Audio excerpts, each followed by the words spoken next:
മുരിങ്ങയില വെച്ചിട്ട് ഉണ്ടാക്കാൻ പറ്റുന്ന ഒരുപാട് ഡിഷസ് ഉണ്ടല്ലോ അല്ലേ. അതിലൊക്കെ വെച്ചിട്ട് എനിക്ക് ഏറ്റവും ഇഷ്ടത ഈ ഒരു സംഭവമാണ് കേട്ടോ, നമ്മൾ മുരിങ്ങയില മുട്ടത്തോരൻ. ഇത് നല്ല ടേസ്റ്റാണല്ലേ കഴിക്കാൻ.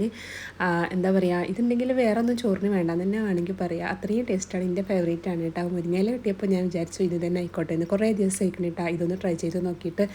വലിയ റെസിപ്പിയും കാര്യങ്ങളൊന്നുമില്ല. വെളിച്ചെണ്ണയിൽ കടുക് പൊട്ടിച്ചിട്ട് കഴുകി ഊരി വെച്ചിട്ടുള്ള മുരിങ്ങയില ഇട്ട് കൊടുക്കുക, മുട്ട പൊട്ടിച്ചൊഴിക്കുക, ഒന്ന് ചിക്കി എടുത്തിട്ട് കുറച്ച് തേങ്ങയും കൂടി ഇട്ടാൽ റെഡി ആയിട്ട് ആവശ്യത്തിന് ഉപ്പും ചേർത്തിട്ട് അങ്ങനെ നമ്മളെ ചോറുന്നലൊക്കെ കഴിഞ്ഞ് ഒന്ന് റെസ്റ്റ് എടുത്തപ്പോഴേക്കും സ്കൂളിൽ നിന്ന് ഓരോരുത്തരായിട്ട് വരാൻ തുടങ്ങിയിരിക്കണം കേട്ടോ. ആ സമയമായപ്പോഴേക്കും നമ്മളെ ജിയോ ബേബി ഇവിടെ റെഡി ആയിട്ടുണ്ട്. ഇവൻക്ക് എങ്ങനെയാണ് ഇവർ സ്കൂൾ വിട്ട് വരുന്ന സമയം അറിയണമെന്ന് അറിയില്ല. കറക്റ്റ് ആ ടൈമിൽ അവൻ ഉണരും കേട്ടോ.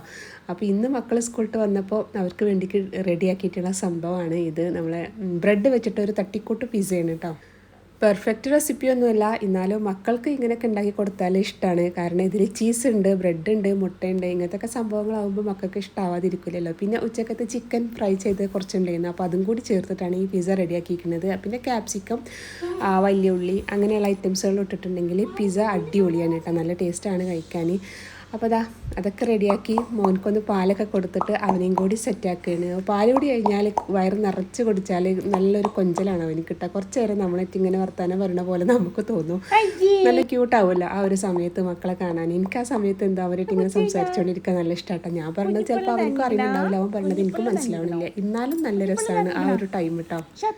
അങ്ങനെ കുറച്ച് നേരം നമ്മൾ കുഞ്ഞിനെറ്റി കൊഞ്ചിയിരുന്നതിന് ശേഷം നമ്മൾ ബാക്കിയുള്ള പണികളിലേക്കൊക്കെ കടന്നു. ഇപ്പോൾ മഗ്‌രിബിൻ്റെ ശേഷത്തെ കലാപരിപാടിയാണ് ഇത് കേട്ടോ. ഇന്നിപ്പോൾ മക്കൾക്ക് കാര്യമായിട്ട് ഹോംവർക്കും കാര്യങ്ങളൊന്നുമില്ല. അപ്പോൾ പിന്നെ നമ്മൾ ജിയോ ബേബിൻ്റെ കുറച്ച് ഫോട്ടോഷൂട്ടൊക്കെ നടത്താൻ വേണ്ടി തീരുമാനിച്ചിരിക്കുകയാണ് കേട്ടോ. മോനുനും റിയമോക്കും ഇതൊക്കെയാണ് പരിപാടി. ഇവൻ്റെ ഫോട്ടോ ഏതൊക്കെ രൂപത്തിലും കോലത്തിലും എടുക്കുക, അതിനു വേണ്ടി മെനക്കെട്ട് നടക്കുകയാണ് കേട്ടോ രണ്ടാളും.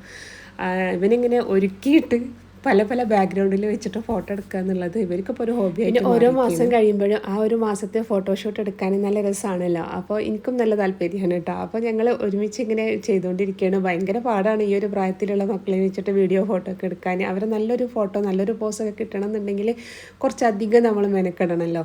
എന്നാലും സാരമില്ല, കുറച്ച് മെനക്കെട്ടാലും കുറേ സന്തോഷിക്കാനുള്ള വകുപ്പുണ്ടല്ലോ. ഇത് നല്ലൊരു ഫോട്ടോ ആയിട്ട് കിട്ടിയാൽ എന്നും നമുക്കിതൊക്കെ കണ്ടിരിക്കാമല്ലോ. അപ്പോൾ അങ്ങനെ കുറേ നേരത്തെ അധ്വാനങ്ങൾക്കൊക്കെ ശേഷം കുറച്ചൊക്കെ നല്ല ഫോട്ടോസ് എന്ന് പറയാം, ആ രീതിയിലൊക്കെ കുറച്ചെണ്ണം കിട്ടിയിട്ടുണ്ട് കേട്ടോ. അപ്പോൾ കിട്ടിയ ഫോട്ടോസൊക്കെയാണ് ഈ കാണുന്നത് കേട്ടോ. ഇതിൽ നമ്മൾ ഉദ്ദേശിച്ച പോലെ അല്ലെങ്കിലും ചിലതൊക്കെ അതിനേക്കാളും അപ്പുറത്തൊക്കെ അവന് പോസ്റ്റ് ചെയ്തിട്ടുണ്ട്. ചിരിയും ഇതൊക്കെ നമുക്ക് ഇത്ര നന്നായിട്ട് കിട്ടുന്നു ചിലതിലൊന്നും വിചാരിച്ചില്ല. ചിലതൊക്കെ ആണെന്നുണ്ടെങ്കിൽ പറ്റപ്പോക്കാണ്, എന്നാലും കുഴപ്പമില്ല. കുഞ്ഞു ബേബീസിൻ്റെ ഫോട്ടോ എടുക്കുക എന്ന് പറഞ്ഞാൽ അത് തന്നെ ഒരു വലിയ ടാസ്ക്കാണല്ലോ. അപ്പോൾ ഇത്രയൊക്കെയുള്ള ഇന്നത്തെ കുഞ്ഞു video. Tata bye bye, see U.